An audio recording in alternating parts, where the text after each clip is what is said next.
The Joy of Being Stupid, the podcast where critical thinking takes a coffee break and we let our brains run on autopilot. I'm Adam, and this is my equally unqualified co-host Nicola, and we are here to waste your time in the most entertaining way possible. You won't leave smarter, although you might. You might leave smiling, or you might not. So sit back, embrace the nonsense, and let's celebrate the fine art of talking about absolutely nothing. Welcome to another episode of The Joy of Being Stupid. I forgot what we were called for a second then. T-jobs for short. Yes, T-jobs for short, yeah. Sounds like it should be like a sexual thing, or a boring thing. One of the two. Anyway. So welcome to a new episode. Welcome to an insight into Nicola's brain. That's right. Don't know if I want people to listen to this actually. One thing that I forgot to put on here is, speaking of which, I was late today. So because she had made me run around and get bagels and things for this brunch. We're filming today. We're doing our podcast on a Saturday. Normally it's during the week, so thought we'd make it into an event and I'd do brunch. Mm-hmm. Not that we've had it yet, although I am drinking a smoothie. Yes, it was very delicious. And it has banana. What's in this, Nicola? Banana. Banana. Does it have banana? That'll be lost on you guys. Don't worry about it. Sorry, that's an inside joke. But anyways, it made me think about different types of people who are there are two types of people. There are people who are late, and there are people who are either early or on time. Yeah. And I don't know what you are, but I am very much an on time or early person. I get anxiety if I am running late or whatever. That's rare for LA though. Yeah. Everyone's supposed. It's like a thing in LA apparently where everyone's always late, but like late, like 15 minutes late is like accident late. Mm-hmm. Like half an hour late is like you're wasting my time. Yeah. I'm a on time or early person as well. Yeah. I think that's generally.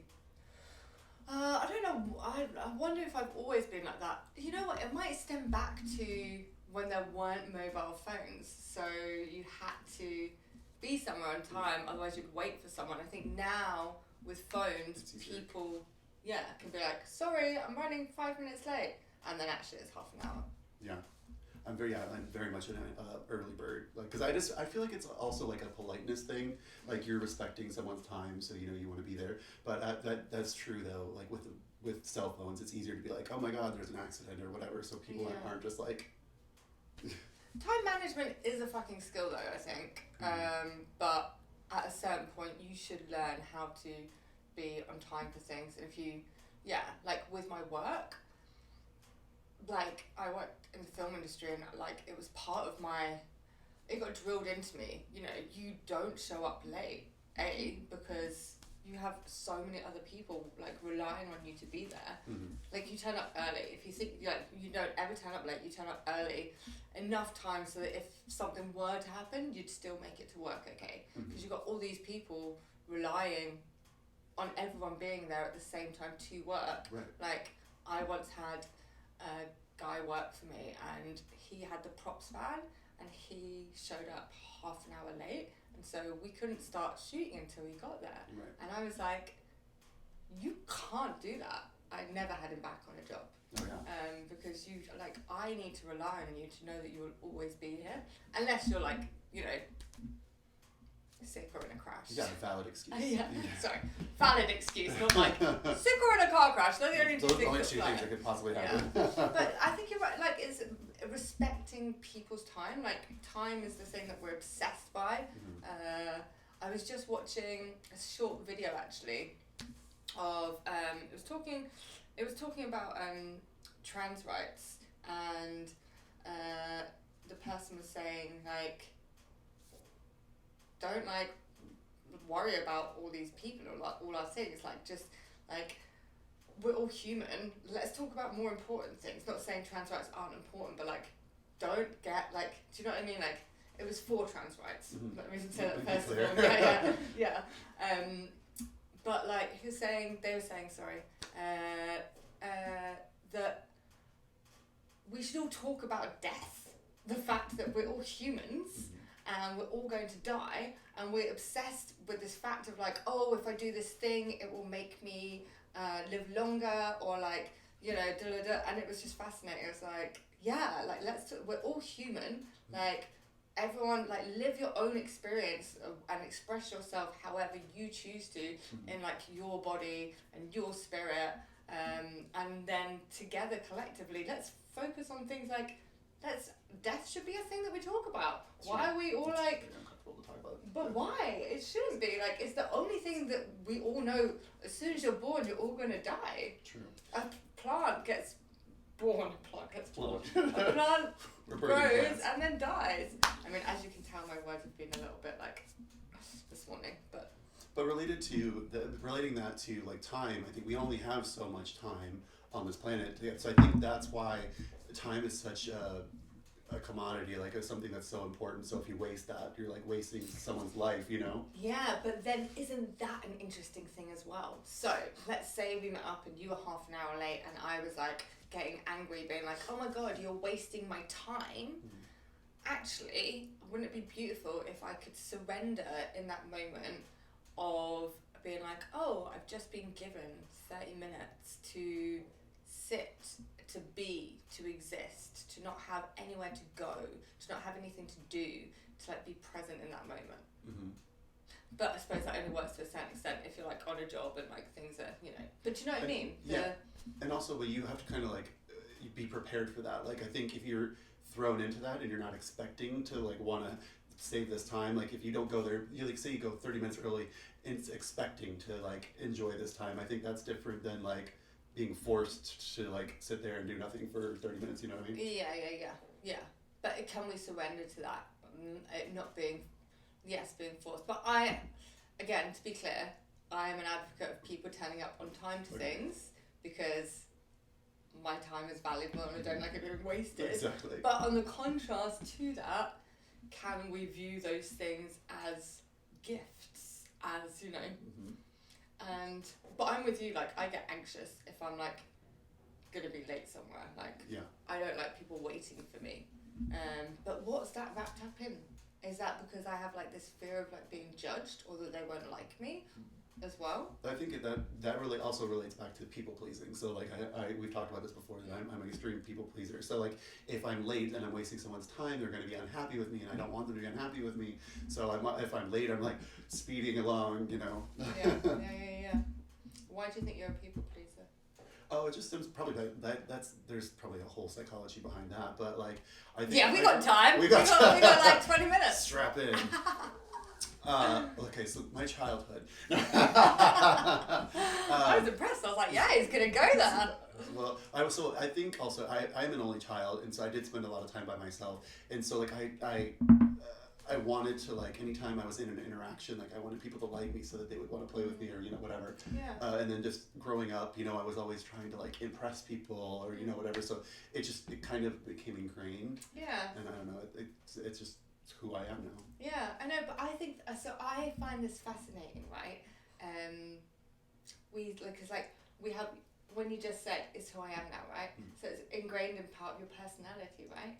And I think that's fascinating that our personalities, I think, are actually our coping mechanisms for survival in the early stages of our life. I was doing some like deep dive inner work recently, looking at childhood, looking at patterns, looking at shadow sides. I'm saying a bunch of words that some people may or may not know. Google them later. Just bear with us or ask ChatGPT. GPT. I always say Chat. GP? So Chat GDP. I can't talk about things, guys. I get the names of things confused, which is why when I talk about important things, I get a bit like when I was just talking about trans rights then, I get a bit stuck for words because I'm kind of afraid of saying the wrong thing. Like, I don't want to like say the wrong terminology or like offend anyone, but it makes me kind of fuck up because I'm so worried about saying the wrong thing, which is why I had to just say I am for these things and excuse any wrong language or terminology. I am still trying to learn that I freeze and like get concerned about saying the wrong thing sometimes. Anyway, what we're saying, yes. Yeah, so I feel like my personality is like I can talk to everyone. I feel I'm very easygoing and find it very easy to talk to people. And I think that comes from the fact that I had a family, mum and dad and 2 sisters, and I was the middle, and my younger sister and older sister are both 14 months in between me. So I think when I was born, suddenly then my sister was born, and so I think I was never, my parents are great, they did the best they could and all of that. You know, my upbringing was, I would say, fairly normal, but I don't even know what that really means. Normal means like it was okay, but like slightly fucked up, like, right? Like everyone, not like everyone, but blanket statement. What am I trying to say? So yeah, so I think I knew that I wouldn't get maybe like the attention that I wanted from home, because I'm attention seeker. Not really. A little bit. Podcast with us. And so I think I sought love outside of my home environment. So I think that side of me was me finding a way to get the thing that I wanted outside of my home environment. And isn't that just fascinating? And that is my personality now, right? Yeah. That is part of me. But I find it fascinating that our protection mechanisms from such an early age build us into these people we are, so we get, essentially, I think it's the love. Like, we're all searching for love, right? Yeah. I think that's the whole thing. Like, that is like our life. Like, we say career, we say family and stuff, I suppose. But we say these external things that we're searching for that will validate us. But actually, I feel like humans fundamentally just want to be loved and accepted for who they are. But the real work is loving and accepting yourself and not needing that from externally. But yeah, that's what we get taught. No, that's our survival at first, and then we get taught it, right? Right. Yeah. And it's just what is that? It's like a snowball, and it just continues on throughout your life, and you see other ways that it's related to that as well. Yeah, I think so. It's fascinating though, because we just you do a personality test and you're like, this is my personality, or you do you read your star sign and like, oh yeah, I'm a Sagittarius, so I love to travel, and I can see those things being like personality things, but I feel like they all entwine and entangle, and it's just, humans are fascinating. We're like the roots of the trees. What are they called? Mycelium? Is mycelium that? Mycelium is like. You might leave smarter. You might leave smarter. Mycelium. Mycelium is always mycelium, the mushrooms. Fuck. It's one of the two things. It's been a long time since I took biology. I think it's the underground system of the roots. So there was a recent discovery with trees that they all communicate underground. And there's a thing of there's something to do with if there's a tree from a seedling of a different tree, then it can communicate with it enough to give it water when it needs it or something. But yeah, so there's this whole underground system where they communicate constantly. They're all connected and they can share things when needed. So yeah, if a tree needs more water, another one can pass it through. It's a recent discovery that makes kind of sense, because that's what we are like. We just have forgotten it. We are all from. I've gone spiritual. I went to yoga this morning. Well, speaking of green, we're both. We didn't even plan this, but we're both wearing the same color. Yeah, we definitely didn't plan it. We filmed our intro this morning. Yes. If you noticed, we're wearing the same clothes. When we sat down in front of the camera, and I was like, "We're wearing the same green." But it works also with our back, our set. Yeah, plant. So yeah. Yeah, so deep today. Yes. So speaking, you mentioned it earlier. Are you a Sagittarius, or what is your star sign? Yeah. So my rising. So there's rising, ascendant, and I don't moon. know any of this stuff. Yeah. So it's funny also that we say, what star sign are you? But actually, so the zodiac is in 12, and you are part of all of them, just as we are all. So you're connected to every element, but you will have certain placements of planets in certain ones, which means that there's more energy there. So I'm a Sagittarius, is my rising and my ascendant. So I have a lot of Sagittarius in me, but then I also have my moon in Scorpio. And then I've got other placements of things that I could tell you as well. Oh. Like your Mars and your Venus, like those, all the planets go into star signs as well, and then the star signs are also in houses. Wow. All I know is I'm a Capricorn. I don't know if that's my rising or my setting or my moon. Capricorn. Yeah. Okay, so you're quite dedicated. That's why I'm the planner. Yeah. Like the one that's like gung ho. Let's go. I have an element of Capricorn, but not very much. But yeah, Capricorns are determined, dedicated. Absolutely. Sagittarius is a blunt. I don't know about that one. Say it how it is. Yeah. And also like to travel. I'm fire sign, so fiery. Yeah. Like to travel. I'm always that makes sense. around. That's why you're always in like England or whatever, Yeah. back and forth. Yeah, might go to the mountains tomorrow. Hopefully. It's snowing. Have you seen this thing? I was looking at the weather and it said thunder snow. Oh, I've heard of that. Yeah. What the fuck is that? I mean, because if you think about it, snow is kind of like just frozen water, like the crystals, you know. So it's if it's like a thunderstorm, you know, it's just like it's snowing instead of like. You know what? When you first started saying that, I was like, oh my god, what bullshit American thing are you going to tell me? But actually, that makes so much sense. So it's a thunderstorm, but it's snow because it's cold. Fuck me. Does that mean there's going to be lightning? Oh, there could be. That's crazy. I just like snow and thunder. Like that seems wild. How does lightning work? That has to do with that's deep. I actually learned this because I remember in school like we learned about clouds and about the weather and stuff like that and like different clouds like cumulonimbus, blah blah blah, nimbus. Oh wow, yeah. Oh good, yeah. You know words. Words. I've got actually, I was going to tell you about how I've got a book that hopefully I'm going to release. It's like loads of cloud photos. Anyway, back to you. And then there's something to do with like the electrical currents and stuff like that, and that's what I don't understand more than that. I don't remember. If we were in grade school, I could have told you, but. So, would electrical currents get affected by the temperature? I think that does have something to do with it as well. Yeah. So yeah, I'm just wondering, like, does maybe someone here would know, or Google it. We'll Google it later, not right now. Put in the Google comments. it now. Yeah, can thunder exist in cold temperature? Well, it has to, because if there's going to be, thunder snow. Fuck, maybe I should go there then. I was going to go to Mammoth because it's closer, but in Palisades, that's how you say it? Palisades. Palisades, that's where there was the thunder snow. Okay. That would blow my fucking mind. Yeah, Have you ever seen this phenomenon? There's a phenomenon, something like a phenomenon. Is that Will Smith? Yeah, I think there's something going on. Yeah, I think so. A phenomenon with a rainbow. That's a lie. It's not a rainbow. Get all your fun facts here, children.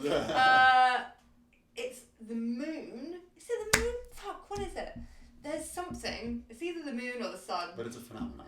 It's a phenomenon, but there's a ring around it. There's this ring, like an orb. Oh yeah. Around it. That's why I was thinking rainbow, because it's like got that, but it's like not. a glow. Yeah, but it's around it. Have you ever seen that? I think I know what you're talking about. Yeah. Have you seen it? Yeah. Okay, cool. Yeah. Me too. Have you seen the Northern Lights? I have not. I've always wanted to see it, but I think it was a competition and I've won now, so yes! You've seen it? Yes, I have seen it. But is it true that you can't actually see it with your naked eye? You can only see it through like pictures or whatever? No. You can actually see Yeah. Like, but not vibrant or vibrant? Yeah. It wasn't these, the pink one's been happening recently, but this was green. The green ones I was in Iceland on a yoga retreat and they woke us up for the Northern Lights. Like if it was going to come, they said they'd wake everyone up and they did. And so yeah, we sat outside and yeah, I just looked up and saw beautiful green lights. Wow. Yeah, I'd like to do it again. I missed all the ones here. Can you see them here? In England, and was it here? There was a period recently over maybe last year, there was a period where there was like pink northern lights, like here and in England, and I was in neither of those places, and I was like, yeah, you didn't see them then either. Me neither. Yeah, loads of people saw them apparently. And there's always like these eclipses that happen at like these odd hours, and so I'm just like, no, there's eclipse in a moment. The eclipse yesterday, full moon eclipse. We're in eclipse season now. Oh, there's a season. Wow. Are these the same thing? So there's seasons of eclipses for the moon. There's 4. this year. I feel like it must be 4 every year. And I know that because of my astrology stuff. So yeah, this is eclipse season now. We just had our first one yesterday. I thought that they were more sporadic than that. Like they were like odd happenings. Like they didn't happen on a schedule. Yeah, but the moon works with the sun, right? So it makes sense that it would be in schedule. I think just because you don't know, which I wouldn't know before, but I'm starting to realise. So I think it's to do with the placement of the planets, probably. That makes sense. Yeah. So maybe they are more sporadic, but they are formulaic, I think. Because I know that through astrology, like Pluto has an orbit of something like, it's a really long time, like something like 18 years or something, whereas all the other planets are like yearly. Yeah. See, people like, some people shit on things like astrology, being like, oh, spiritual work, but it teaches you science. Like, for me, like science and spirituality are the two sides of an opposite coin. Just like England and America. What else? The polarity points, then. It's about the journey between the two. That's one of my new words. Yeah, like we talked about that in one. Did we? Yes. We won't bore you with that again. Polarity I'll points. just mention polarity points, then you know what I'm talking about. That's right. You mean opposites, Nicola. Polarity points. Polarity points. Yeah. By the way, I'm sorry if my eyes are kind of puffy. I do this to myself. Like I didn't force myself. I rewatched a really sad movie last night, and I was just like bawling my eyes out because it's such a beautiful. It's this Chinese film about a guy with cerebral palsy, and I watched it a while ago, bawled my eyes out. It's just like such a, and then I watched it again last night because I needed to cry apparently. But I watched it. It's just like such a heartbreaking story, but it's also so beautiful, like about like this guy with cerebral palsy who's so wanting to live a normal life, to be self-reliant and stuff like that, and it's about his grandmother's love for him, and there's like some heartbreaking moments in it with that, like even the director, while they showed like background stuff while they were filming it, they showed him the director and all the people in the crew were like crying. If you ever watch it, it's called Big World. But I can't recommend it enough. But it's a hard watch. What did you watch it on? So I watched it on YouTube, but because I can't find it on like any other like I don't think it's on Netflix. I think it was just like because it just released at the end of last year. And can you watch the full thing on YouTube? Okay, I'm sure that I want to support it because it's such a beautiful film, but I don't know like if it's like on maybe Amazon Plus or Amazon Prime or whatever. But anyway, so that's a tangent. But that's why was like crying last night watching this. Was that the thing you wanted me to ask you? Oh, that's what I wanted to talk about. Okay. Yeah. Oh, and so also, Nicola. No, I don't think we've got time. We'll save it for the next one. Oh, okay. We only have 8 minutes. So we won't, because we're gonna start a new segment about what crazy thing did Nicola get herself into this week. So, but apparently it's gonna be a long story. So it might be a long story. Save that for the next episode. You got to listen to the next episode to hear about one crazy thing happened to Nicola this week, although it'll be next week. Who knows? Who knows? Or time. What is time? We'll forget about it. Oh, time is another thing that I'd love. Oh, time is time is a whole subject for me that we should talk about at one point. The topic of this episode is time. Time. Oh yeah, it kind of is. It is, yeah. So time is like time isn't real. Yeah, time is like a construct. Really? Yeah. Elaborate. Yeah. Time is a construct. It's a human construct that we live by. Okay. That makes sense, I guess, because it's not a physical thing. Like we invented it. We made it. Yeah. And what is that though? Do you know what I mean? Like, yes. Like, how do we have like? I was like, how do we have days of the week? Yes, the sun rises and it falls. Right. So we decided that was a day, right? Weeks. When did a week? How is a week a week? Seasons. Yeah, I get that, but seasons are changeable. So where's this construct of like a week? Like we made that up, right? Yeah, that makes sense. 24 hours in a day. Like, yeah. I like what's. Why do we have hours? Why do we have minutes? Why can't it just be sun rising and sun going down? Like, you know, I learned something fascinating. Years. Yeah, I can't remember exactly how it was, but if they adjusted the days and the months, like, because right now it's so crazy how there's like some months that have 28 days, some months that have 29 days, 30, 31, etc. But if they adjusted it just so, like, it was fascinating how, like, there would be, each week would have like or each month would have 4 weeks. They'd have it was crazy. Like, I think you just had to add like a day or something like that. I can't remember what it was exactly, but I was like, wow, that's crazy. Like, why did they not do that? Why did they go with this crazy system of like 28 days, 31? Like, you have to go in like your knuckles and like count. Yeah. Why? Is it to do with like the planets and astrology? I don't know. Like, because there's 12 zodiacs, and so there's 12 months. I don't know. Like, I would be fascinated. Like, because like, when did this begin as well? When did we decide? When was the calendar invented or created? Because that was a thing, right? Calendar got, but that's what I mean. Calendar got created. Like, we invented time. I wonder what's the meaning of 12? Because we have 12 months, we have 12 hours, 12 times 2 is 24. Like, there must be something in all this stuff, but it is like made up. You know, something that we like spend so much time fixated on. Yeah, like the concept of time is exactly that. It's a concept that helps us like live in this plane, but yeah. And I know it's I'm not sure how it differentiates exactly, but among, like, it also differentiates in different cultures. Like, for example, like Lunar New Year it's a different time than our New Year, and then there's other cultures that have like a totally different New Year, and so it's like, how does their schedule or their calendar work? It's fascinating. And in astrology, we've just started a new year now. I think like the new year is at the end of Pisces or something like that. Do you want to know another thing? I got this book about time. Basically, I got really stoned this one time and just started writing about like how I think time is a concept. I can't find that. I swear I wrote like 5 pages, and I'd love to find those 5 pages.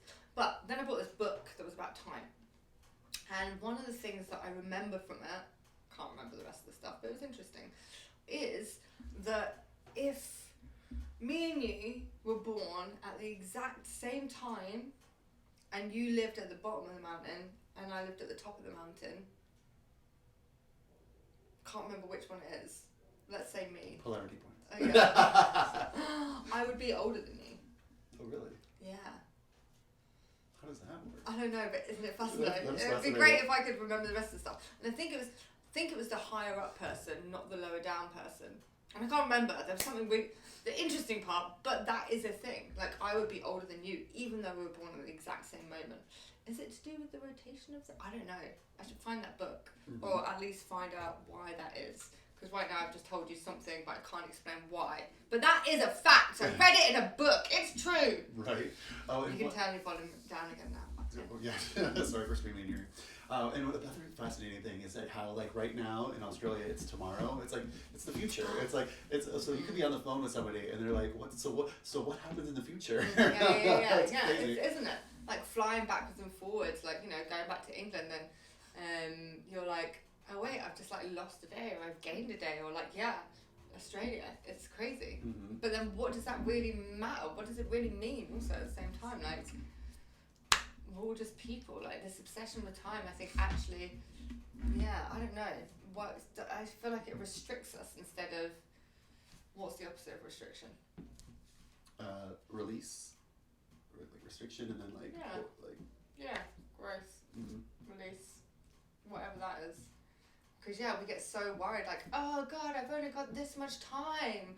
Am I going to do this in time? Do I have enough time? Whereas actually, if we relinquished that idea and we just were and we just did, I feel like there'd be way less anxiety on our planet.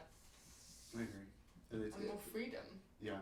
But it's just like I said earlier, time is just such a precious thing because, you know, like going back to the death talk, like if death is something you don't really want to talk about because it's just sad. It's like, you know, you won't get to enjoy this beautiful planet anymore and see your friends and whatever. Like, you won't have. I mean, but you'll be dead, so you won't really have to worry about it. But, you know, it's like it's just a sad thing to lose that, even though it is a total normal part of life. I think that's why, you know, people don't want to talk about it. I know, but I feel like fearing it means that we're avoiding the one thing that we all know is going to happen to every single one of us, and it should connect us. And also, we have no control over it. Like, True.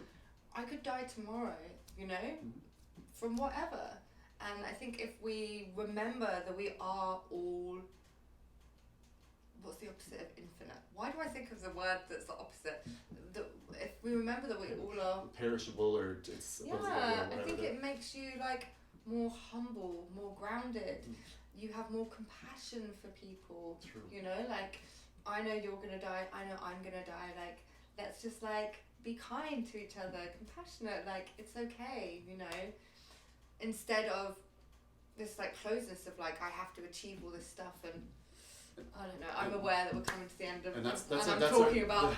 That's our message for you. Talk about death more and embrace it with your friends. Yeah, I think it's a positive thing. Like if you look at cultures that do embrace talking about death, like they're happier for it.